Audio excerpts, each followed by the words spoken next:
Hello everyone, welcome to the video. I would appreciate it if you subscribe to my channel and like my videos. Thank you. Now let's get to the video. Do you feel like something is going terribly wrong in the world? As if corruption has slowly seeped into every corner of life.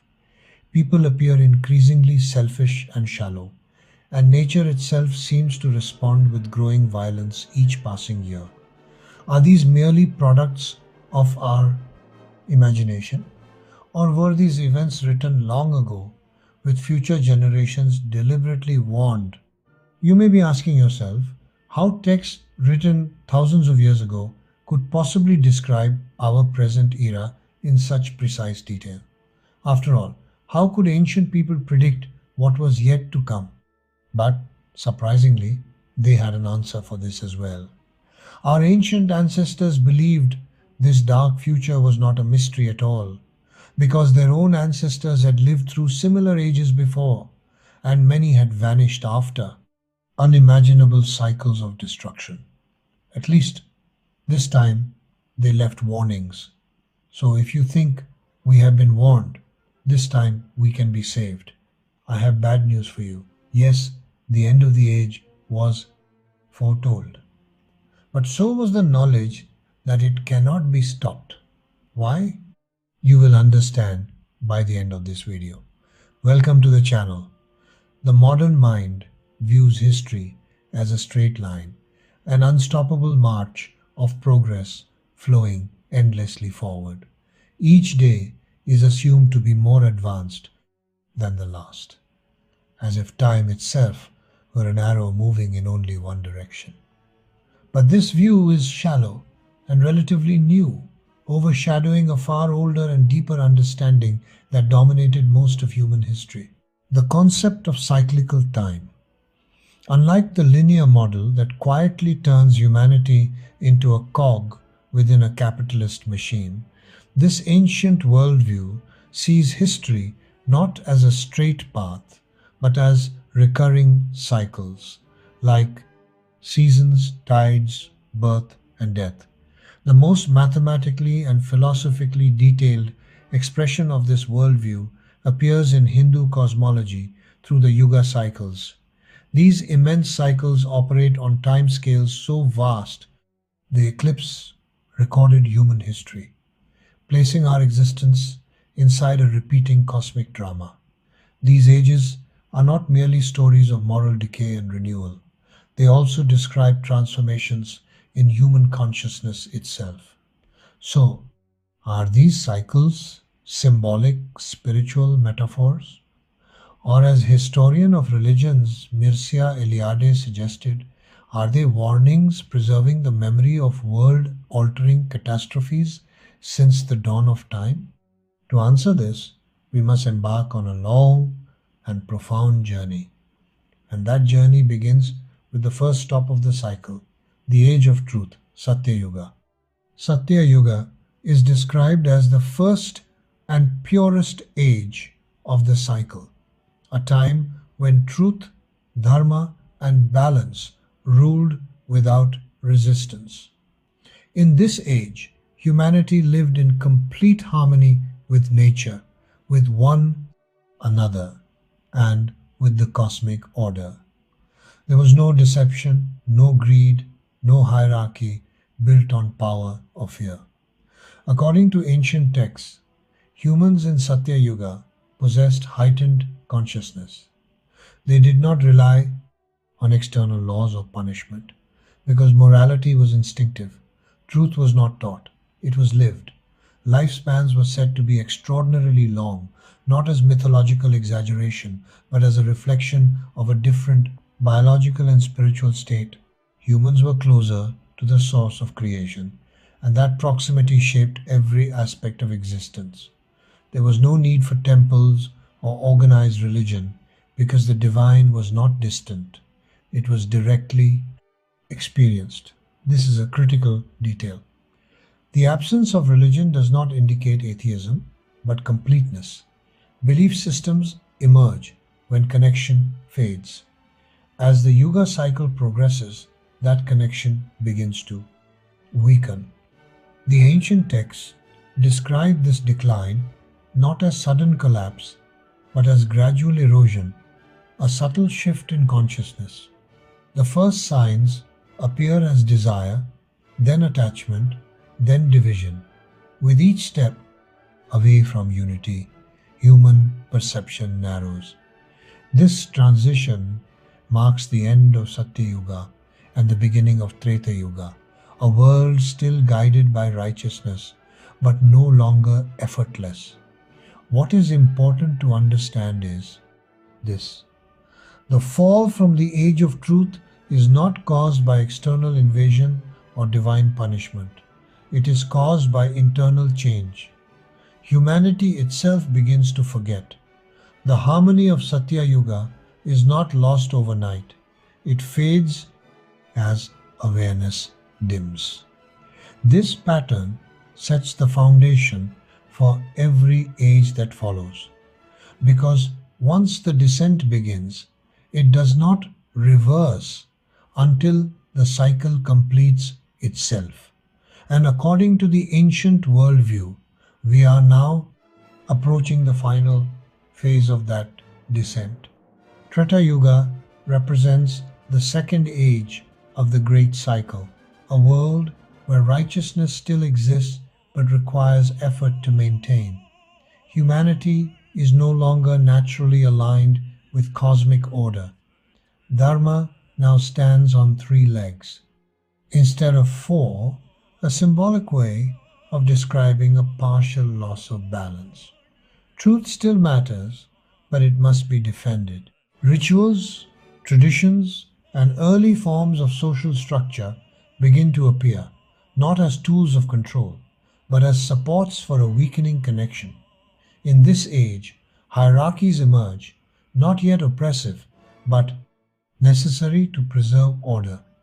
The concept of kingship arises along with the idea of divine authority guiding leadership. Humans still communicate with higher forces, but no longer continuously. They require discipline, practice, and remembrance.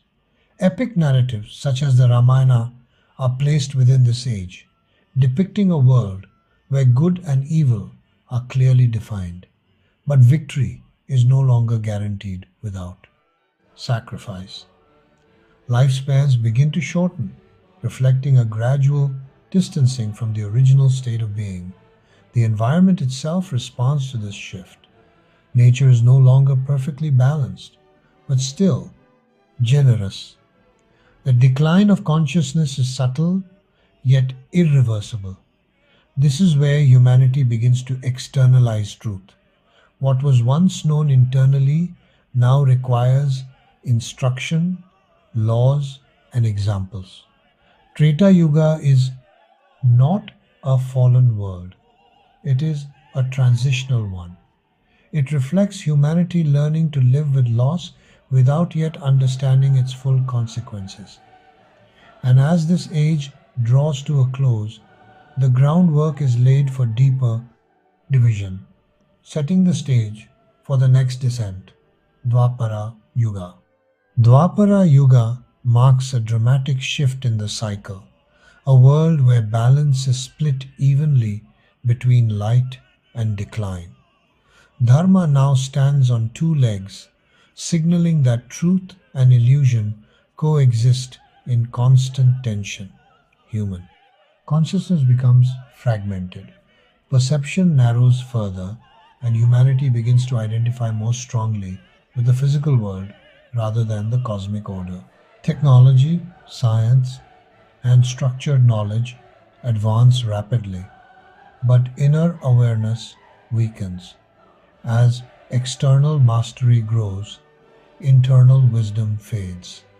This age is defined by conflict, not only between individuals and nations, but within the human mind itself. Epic struggles such as the Mahabharata belong to this era, portraying wars driven by ambition, attachment, and misunderstanding. Good and evil are no longer easily distinguished. Morality becomes situational, Truth becomes debated rather than lived. Lifespans continue to shorten, and human memory of earlier ages grows faint. The divine is no longer directly experienced, but mediated through symbols, rituals, and institutions. Religion becomes organized, knowledge becomes compartmentalized, power begins to concentrate. This is the age where humanity believes it is progressing, while unknowingly drifting further from its origin. The illusion of advancement masks the reality of separation. Yet, Dwapara Yuga still contains moments of awakening. Knowledge survives in fragments. Texts are preserved. Teachers arise, but their voices compete with noise, desire, and distraction. As this age reaches its end, the tension becomes unbearable. The foundation is set for the final descent, the age where imbalance dominates. The age we are set to inhabit now, Kali Yuga. Kali Yuga is described as the final and darkest age of the cycle, a time when truth stands on only one leg and illusion dominates nearly every aspect of existence. In this age, appearance replaces essence and power replaces wisdom. Humanity becomes fully identified with the material world. Consciousness narrows to survival, status, and desire. Ancient texts describe Kali Yuga as an era of moral confusion where lies are rewarded, virtue is ridiculed, and knowledge is reduced to information. Leaders rise not through integrity but through manipulation. Fear becomes a governing force. Religion, once a bridge to understanding, transforms into dogma and division. The divine is no longer sought within, but outsourced to authority. Structures grow larger, while meaning grows smaller. Lifespans shorten further, not only physically, but psychologically. Attention fragments, memory collapses. Humans forget not only their origin, but their purpose. Nature mirrors this imbalance. Climate destabilizes, resources deplete, conflict intensifies, not because the world is ending, but because imbalance has reached its peak. This is not described as punishment, it is described as consequence, the natural outcome of prolonged disconnection. Yet, even in Kali Yuga, the texts do not offer only despair. They describe this age as the shortest of all cycles and, paradoxically, the most transformative. Because when darkness reaches its extreme, awakening requires less effort. A single act of awareness carries greater power than entire lifetimes in earlier ages. This is why Kali Yuga is also called the age of accelerated karma.